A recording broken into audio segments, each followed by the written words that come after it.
大家好，欢迎收看可爱家庭。今天要为大家解析 INFJ 水瓶座的性格。INFJ 水瓶座性格：当理性怪咖遇上感性哲学家。哈罗，来聊聊我们的 INFJ 水瓶座朋友吧。光看这个组合，是不是就已经觉得脑子里冒出了一堆这人应该很特别的想法。INFJ 本来就被称为稀有的神秘宝石，而水瓶座更是12星座中的脑洞奇才。这两种特质加在一起，保证让你觉得既惊喜又困惑，甚至会忍不住问：这到底是人类还是宇宙派来的特使？内心世界。哲学家灵魂里住着科学家脑袋。INFJ 的内心世界本来就很深，一层又一层，像洋葱一样。而当水瓶座的特质融入其中时，这洋葱的外层还贴满了外星科技的标签。他们不仅有着一种与生俱来的救世主情怀，还非常享受思考人类的未来、社会的进步，甚至是外星文明会不会侵略地球这种问题。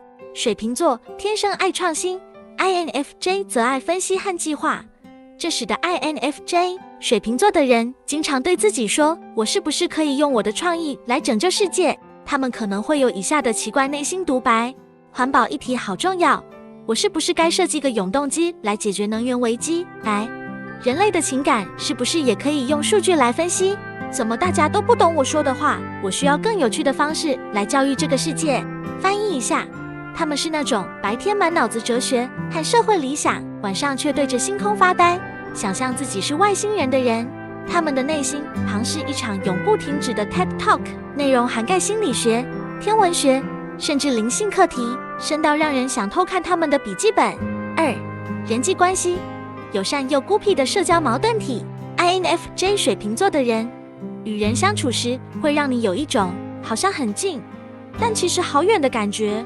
他们对人很好，总是愿意倾听和帮助，但内心其实有点社交电量不足。这不是因为他们不喜欢别人，而是因为他们太爱思考了，脑袋无时无刻都在忙着运算。他们有一个很神奇的特点，能在团体中看起来很热闹，实际上却是一个静静观察的旁观者。他们聚会时会对每个人微笑，甚至讲几句幽默的话，但心里已经开始分析谁的情绪不对劲。他们可能一边参加朋友的生日派对，一边在脑袋里问自己，这样的社交文化会对人类的心理健康产生什么影响？水瓶座的友善和 INFJ 的深情结合，使他们在朋友面前常常像是一个充满智慧的人生顾问。你有问题找他们聊，他们会给出一套充满哲理的建议。比如，其实面对困难的核心是要找到内心的平衡，这就像宇宙中的黑洞和平行宇宙。然后你就迷迷糊糊的点头，但心里想什么鬼？但注意，他们也很需要自己的空间。如果你每天都黏着他们，他们会悄悄消失，然后留下讯息说，最近需要一点时间思考人生，别担心哦。工作表现。创意发明家偶尔灵感哲学家。在工作中， INFJ 水瓶座的人是一个矛盾的棋，他们既注重长远目标，又能冒出各种让人意想不到的点子。他们的理想主义驱使他们总想做出对社会有意义的事情，比如设计一款不浪费任何资源的产品，提出一套解决气候变迁的全球策略，发展一种让人类更理解彼此的沟通方式。但他们有一个小缺点，就是有点拖延症。这不是因为懒，而是因为脑袋里的想法实在太多，一不小心就会分心。他们可能在专案进行到一半时，突然想到一个更酷的主意，然后开心地开启新计划，让老板想哭。幸运的是，他们的洞察力和创造力常常弥补这些小毛病。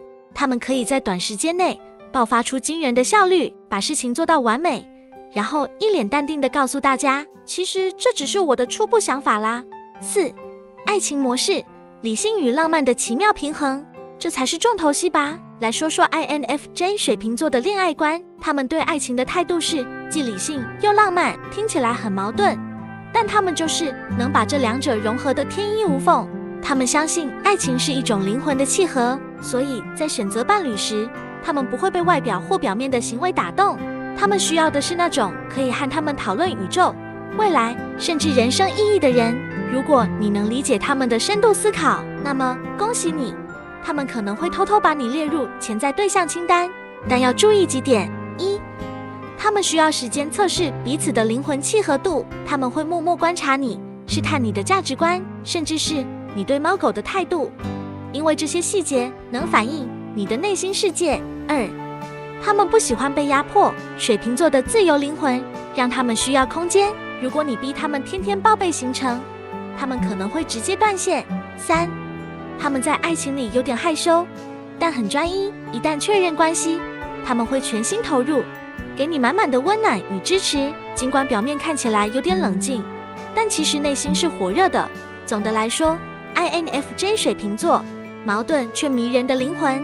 INFJ 水瓶座的人是那种让人又爱又恨的存在，他们的内心充满了深度与智慧，行事方式却常常跳脱常规。他们可能在某天突然跑来告诉你，我想去研究一下量子物理对爱情的影响，你以为他在开玩笑，但其实他已经在买书了。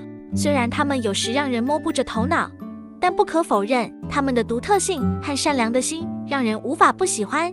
与 INFJ 水瓶座相处的秘诀就是尊重他们的自由，倾听他们的想法，然后准备好一颗接受惊喜的心。最后一句，爱上 INFJ 水瓶座可能是一场需要智慧和耐心的冒险，但这绝对是一场值得的旅程。如果您喜欢这部影片的话，再麻烦按赞、订阅、分享及开启小铃铛，但是千万不要加入会员哟。